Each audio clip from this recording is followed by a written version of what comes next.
শ্রীরামকৃষ্ণ ভক্তদের উদ্দেশ্যে বলছে, তোমাদের ব্রাহ্ম সমাজের লেকচার শুনলে লোকটার ভাব বেশ বোঝা যায়।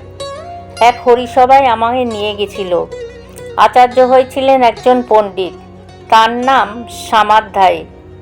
বলে কি ঈশ্বর নীরস, আমাদের প্রেম ভক্তি দিয়ে তাকে সরস করে নিতে হয়। একথা শুনে অবাক।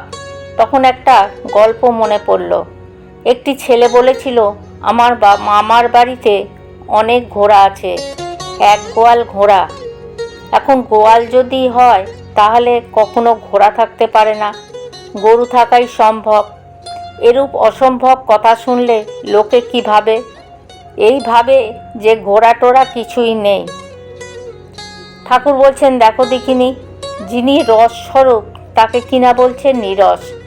এতে বোঝা যায় যে ঈশ্বর যে কি জিনিস কখনো অনুভব করে নাই।